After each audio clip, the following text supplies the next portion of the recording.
So that was not a good information I get here, because they also point out there were far fewer cardinals in that conclave, but as you say, no conclave in 1941. Maybe they meant 1939. We'll have to check that. Check on that again. And still nothing. It still looks quite light out there. And of course the cameras are pointing out towards the west, so the last shreds of daylight will be seen from the perspective that we're looking at the chimney. Whereas if you, for those in the square, if they turn around and look out, they'll see that the light is dying out. We can see out the window here, sky's growing pretty dark in the other direction, and we might have a situation where it does become difficult to see the smoke or tell what color it is. In which case we would be waiting for the bells again, as we were mentioning earlier, if it's a successful vote. Otherwise people will be craning their necks to see what they can see from the square. But meanwhile, it might be a good opportunity to talk about one of the unique features of this conclave. For, as we've mentioned earlier, there are 133 cardinals who entered into the conclave. That's the largest number of cardinals ever.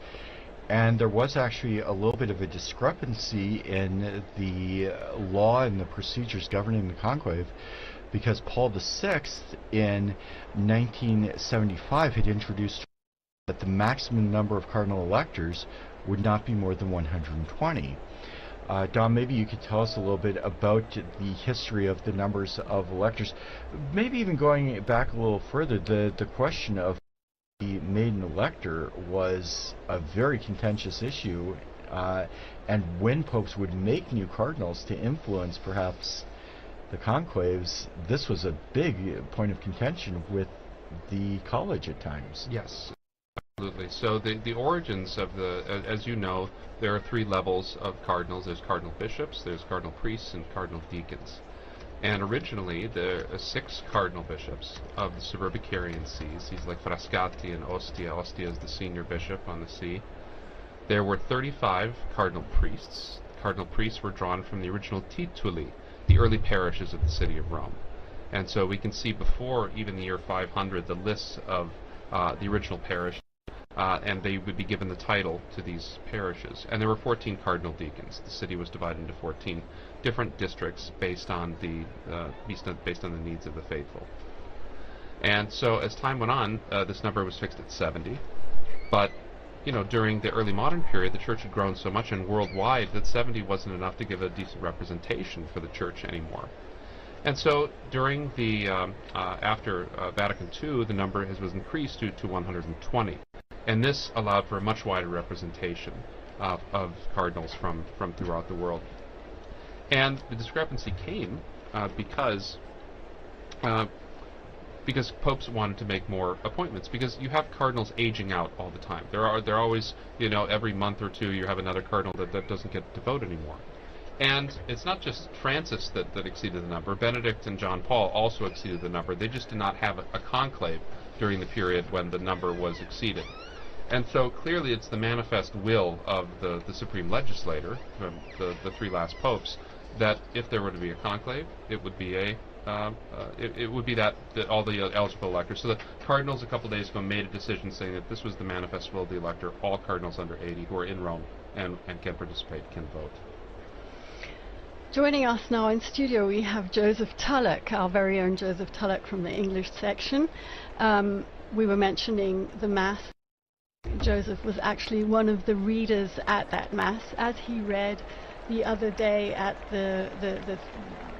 after the funeral Mass in suffrage for Pope Francis. Joe, you were standing out there in that square filled with tens of thousands of people. First of all, would you like to tell us what that felt like and how you lived this experience? Yeah, sure. Hi everyone, I'm Joe. I'm part of the English team here at Vatican News.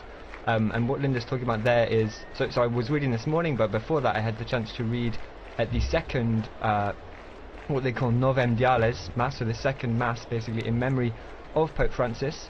It was really nice. It was a really great opportunity to say goodbye to the Pope.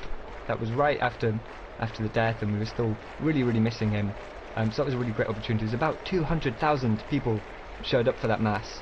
I think some of them had been planning to come. There was supposed to be the canonization of Carlo Acutis on that day, and so there was lots of young people who were already going to be in Rome. But what was nice was they were clearly happy to be there for the mass that they had to go to instead, which was the second memorial mass for the Pope. There's lots of cheering. They really, there was really. Sorry, I thought I saw a flash of smoke there, but it was just a seagull's wing, I think. Right. Very disappointing. Yeah, so that was a really great opportunity. And then this morning too, that was the Pro Eligendo, so the mass for the election of the Pope, and it's basically this opportunity for the cardinals to come together, and together with the people of God, lots of ordinary Catholics and perhaps some non-Catholics gathered in the Basilica with them to pray and to invoke on this conclave process. So really nice. I did, to be honest, when I've been here now at Vatican News for about 2.5 years, and I always imagined that the conclave would be this period where I'd be doing so much journalism and going around and reporting on everything, and in the end I've just read a lot of masses. But that's nice as well, and I've really... You've been working hard as well, writing that's true as well. And what reading did you do this morning? So it was a reading, putting me on the spot, it was from, I think, the prophet Isaiah, and really nice reading about, I think it's the one that has, the Spirit of the Lord is upon me, He has appointed me to preach the good word to the poor, something like that. So the kind of a reading coming out of this prophetic tradition in the Old Testament, and of course the readings are picked, I assume, with kind of the idea of reminding the cardinals of what they're looking for in a pope. So somebody who will have the poor in mind. I think I'm getting the reading right. It's funny actually, when you're there reading, you're so focused on saying the words right that you're not even thinking about what it means. So I may have misremembered what the reading was, but I think that was the one. Rightly, that it was focused on the characteristics that a new pope should hopefully have. So absolutely. Joe is going to be in studio with us again in these coming days as we await the smoke, unless at this point it could be white. Who knows? Who knows? Yeah, that's right. I'm going to be joining on Friday morning. If, of course, we could very well have a new pope by then, because by then there will have been there'll be 9 between now and Friday morning. So there's 1 ballot this evening, and then there'll be 4 tomorrow. And so it's quite possible to have a new pope by Friday morning, but if not, you'll be able to listen to me and my wonderful colleague Francesca Merlo, who's producing today, but she'll be joining me in the studio on Friday morning. If we don't have a pope by then, who knows? Yes, thank you here to Francesca Merlo and to Mario Scarton, who are both working on the other side of the window here in this Vatican Radio studio. We've been talking a bit about all that's happened between the funeral and the general congregations leading up to this conclave. Perhaps we could just take a brief look at actually what happens. We've talked about the Pope coming out onto the balcony, the first acclamation by the people of Rome and so on. But then we have to look forward also to the installation, the inauguration of the new papal ministry. Perhaps we could talk a little bit about what happens then, remembering past occasions. It's usually about a week, isn't it, between the announcement, between the successful outcome of the conclave. Well, first of all, all the delegations that are going to be here in Rome for that ceremony have to get here, so it can't be immediately afterwards. There are some technical times that have to be respected, so even should the Pope be elected on Friday, it couldn't be on Sunday. It would just be too early, although on Sunday he could probably do his first Angelus address. Yes, absolutely. And we have to remember that if he's a bishop already, and all the cardinals in there, and most of the cardinals are bishops, that he becomes Pope the moment he accepts. When the cardinal asks him, do you accept the canonical election as Roman Pontiff, and he says yes, he's the Pope. And so the installation Mass is, it's not a formality, it's a very important moment that he inaugurates his Petrine ministry. But he becomes Pope with full authority at that moment. And then the inauguration, I remember being at the inauguration in 2013 and being up on the colonnade. That was a great privilege. I love doing that.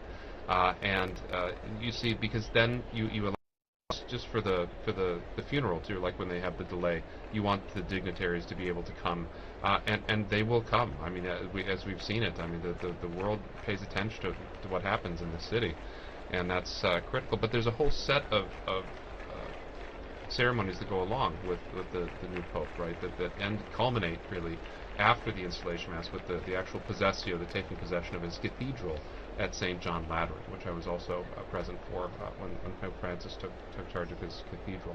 And so this is a wonderful series of events that makes fuller the meaning of what's happening in the Sistine Chapel right now.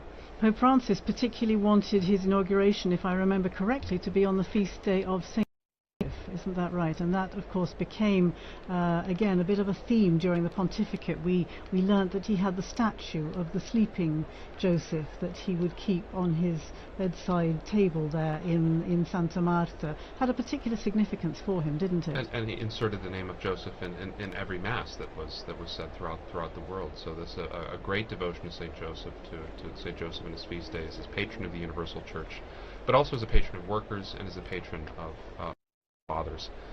It was very important to him, for sure. The thing I remember particularly about the installation of Francis, of course, was that it was only 3 days apart from the Archbishop of Canterbury, and because I was covering ecumenical affairs, I wanted to be in both places, and fortunately, because there was that little time gap, it could have been on the same day, but actually in the end I was able to be here in Rome for the papal inaugural Mass, the papal installation, and then get to Canterbury as well for the Archbishop of Canterbury's taking the beginning of his ministry there in Canterbury Cathedral. And there was a nice, when Francis died, there was a nice little tribute from Justin Welby, no longer of course the Archbishop of Canterbury, but there was a nice tribute in which he talks about his first meeting with Pope Francis, and he was ushered into these, extraordinarily elaborate and baroque surroundings in the apostolic palace, and feeling a little bit intimidated anyway, and he sits down, and the Pope begins by saying, I'm senior to you, as you know, and of course his kind of heart sunk, and he thought, well, this kind of wasn't the tone I was expecting, and then the Pope looks up and jokes and goes, by 3 days only, and that was kind of the tone that the jokes continued, and it was the beginning of a very strong relationship in which they kind of lived out this ministry of walking and working together, which became the leitmotif of the sort of Anglican Catholic dialogue through this past 12 years. Well, in a much more modest register, we also learnt to know him and walk with him after that 13th of March, which we don't forget because we were here. We didn't know who Bergoglio was, and very slowly we began to understand him. He went to Lampedusa, as you mentioned, his very first journey abroad, after having said that he didn't really want to travel. It wasn't his thing, but he went to Lampedusa because that issue was so important for him. And being there, he realized, he told us afterwards, he realized how important it was for the people to feel his closeness and to feel he was going to them. And he ended up undertaking 48 apostolic journeys abroad, as well as many others within Italy. Joe was on his last apostolic journey abroad to Belgium. Yeah, penultimate, because the last one was to Corsica, exactly. But you went to Belgium. That's right. Yeah. So there was a very quick one to Corsica where he came back, and I think within the day, exactly. But before that, the longest kind of traditional papal journey, the last traditional papal journey was the one he did to Luxembourg and Belgium.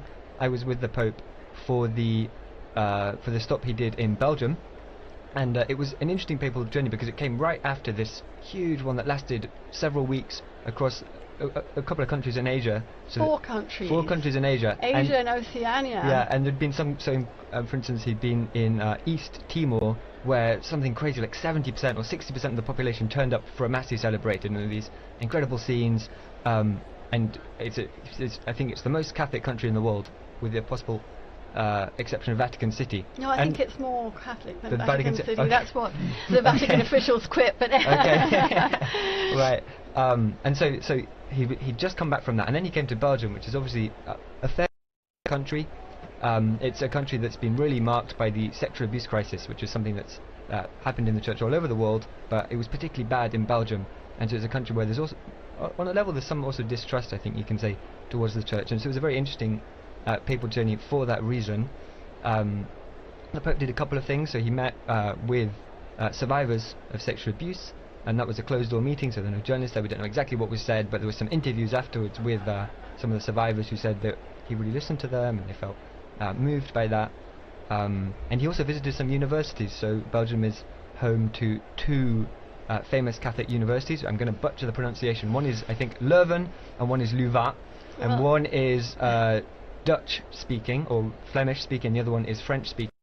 Two very historic, very prestigious Catholic universities, and the Pope visited both of them.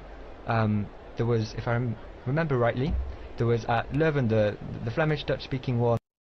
He kind of had an exchange with the professors, and then what was interesting was afterwards when he came to Louvain, it was more dialogue with the students.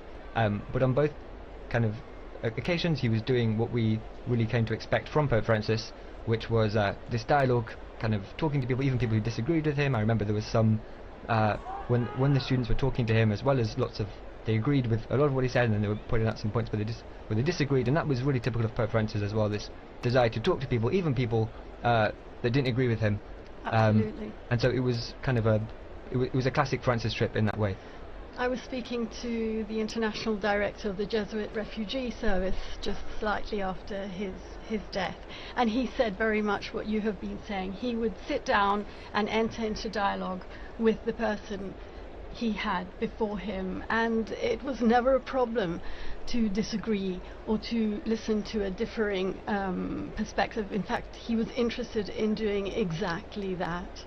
Yeah. Certainly the fact of his meeting with Jesuits wherever he travelled in any of the journeys around the world became a particular hallmark, didn't it, of these trips, and I think a particularly important moment for the Jesuit community throughout the world. I'm wondering, Don, if you can tell us anything about the frequencies of popes belonging to particular orders as opposed to those who don't. I mean, it's not terribly common. We remember it was almost a shock when Jorge Bergoglio was a Jesuit, right? It was kind of popularly thought that a Jesuit would never become pope, so that was very shocking. There have been several popes from religious orders. From the Franciscans and Dominicans, each have a handful of popes. None since the 18th century, late 18th century. There have been some monk popes, particularly during the period of the monastic revival in the 11th century. But by and large, they have been taken, a lot of them, from the secular clergy. That's been mainly, and they've kind of gone back and forth between the diplomatic corps and between canon lawyers and theologians, and that's been pretty much the case. There hasn't been too much of a, while there is always, I would say, about 50% of representation in the College of Cardinals come from religious orders. They do not often get elected to the papacy. I don't think it's any particular animus against. It maybe historically have been against Jesuits, but that's not. But and I'm talking back from the very foundation of the order.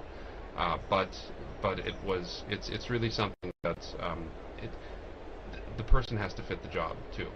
And very often religious orders are focused on a ministry. They're focused on a particular specialty.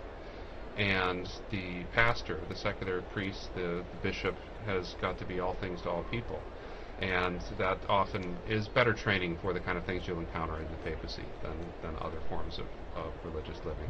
And I'm wondering, is that 15% roughly the same today with the cardinals who are gathered behind the walls of the Sistine Chapel? I'd have to look. There? I could make a count, but I would suggest it's roughly 15 to 20%. And so after the Pope died, I saw a couple of headlines saying something along the lines of Pope Francis never stopped being a Jesuit, and this idea that as you were saying there, that each of these orders has their own charism and they really mark the members of those orders. I don't know if you have any thoughts about the ways in which Pope Francis never stopped being a Jesuit. The ways in which his Jesuit formation really shaped him and became the Pope that we all knew. I think the Jesuit formation creates such strong individuals. They are able to. I mean, think of the great Jesuit missionaries that are able to operate. They're meant from the very foundation not to live in religious community, right? I mean, they're meant to be able to be sort of sole proprietors sometimes when they need to be, and so go off like Francis Xavier around the world by themselves, never see another Jesuit for years and years and years. And I think that kind of style, that kind of particularly the Jesuit emphasis on obedience and on sort of the voluntas of the superior was very much in evidence in ways that you might not see from a Dominican perspective as well. So I think that strongly individualistic way of doing things. I don't mean individualism in a bad sense. I mean a strong, well-formed person that is able to act and knows their mind and acts in that way. And Jesuit formation is really effective at creating that. I think we saw some of those aspects coming out in his papacy for sure. Would you say also the question of discernment, which is a particular feature of the spiritual exercises of the Jesuit mindset in some ways, and of course the discernment process is perhaps at the basis of this synodality, the synods on synodality and so on that Pope Francis has begun and as we know has set in place, set in motion through to another synod in 2028. I think that would perhaps be another feature of I think of so. the That's Jesuits. exactly right. Yeah. I'd like to remember Pope Francis's last gift, which was a Pope Mobile that has been readapted, thank you, Philippa, into a health clinic for the people of Gaza. I think that is such a significant and powerful gesture, reminding the world of those most in need. And it came of course following the phone calls that he traditionally made so regularly to the parish, the Holy Family Parish in Gaza, which I think you visited. I was able to do so when I went there When you went. To the Holy Land some years ago, and was able to go to Gaza with the previous parish priest, and you know how significant it is, how important it is in any situation of conflict like that to know that the world has not forgotten you, to know that people are praying for you, that people are praying for peace. And clearly those phone calls that Pope Francis insisted on making right up until Even the previous weekend. from the hospital, when he was in the hospital, when he could, he would call Padre Romanelli and just ask them what they'd had for dinner. There's smoke. We do have smoke We have coming smoke. out of that chimney, but And it's it is definitely black black. smoke. It's Definitely black smoke. definitely black smoke. Yeah. It's 21 hours. It's 9 o'clock in the evening here in Rome. And that is, They took their time with They it. took their time. They had a good think. They listened to a meditation by the papal preacher, which probably took time as well. Definitely black smoke there, I would say. And I wonder what the reaction is in the square below, to the crowds who are seeing that, and knowing that there has been no decision, no successful outcome on this occasion. And now we have a shot of the square. I can see some cell phones flashing away there. Whether they'll be able to capture that black smoke billowing in the wind there out of the chimney and away across the rooftop of the Sistine Chapel and the rest of the Vatican museums, I'm not sure, but that's certainly black smoke. I wonder if we have some sound from the square there. Do we have squares? No, we don't. They tell us we don't. But we can see. Here we are.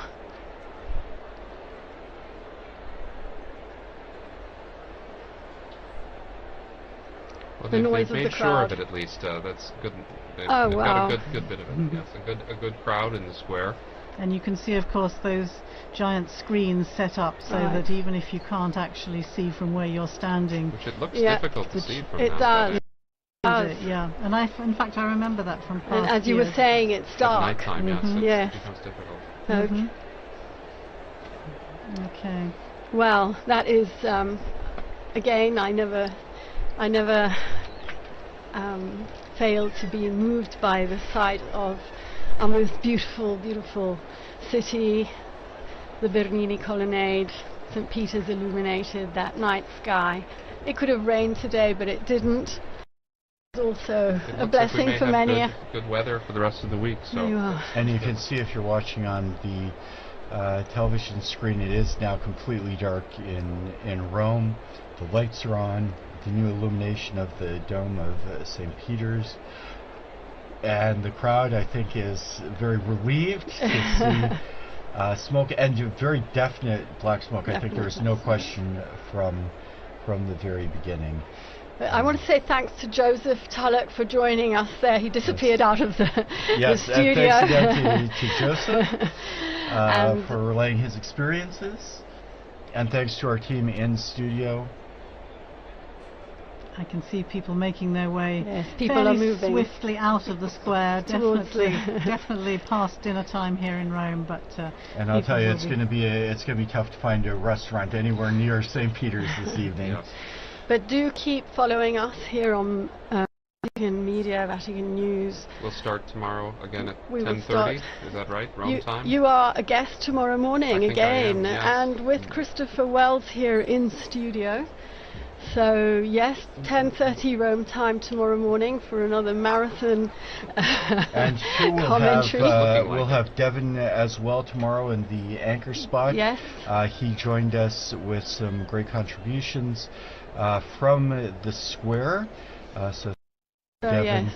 and Thanks especially to our guests, Philippa Hitchin and Don Prudlow, for providing so much information and insight, and your memories and reflections from the various pontificates. And being Thank so game for such a long, alive, wonderful. And thank you to Francesca Merlo for being our great producer. And I can see out there Kelsey Gussie, who is also working away behind the scenes, and Mario Scatton. Thank you, all of you. We can, they're signaling us from the... we are in fact going to finish up our broadcast now with the main event has occurred, as it were. So again, thanks to all those who participated in the evenings. Thanks to especially to our head of the English section, Linda Bordoni, who has done so much hard work to make all of this possible. And thank you, Christopher. And as we do close up our broadcast, I would like to thank all of our broadcast partners as well, including EWTN TV, Catholic Faith Network in America, Shalom World Television Network USA, Atmadarshan TV, Catholic TV, Mata TV India, and UCTV, Uganda Catholic Television. Also our radio partners, Luminous Radio and Radio Katipunan in the Philippines. Thanks to all of you. Please join us again tomorrow. Laudetur Jesus Christus.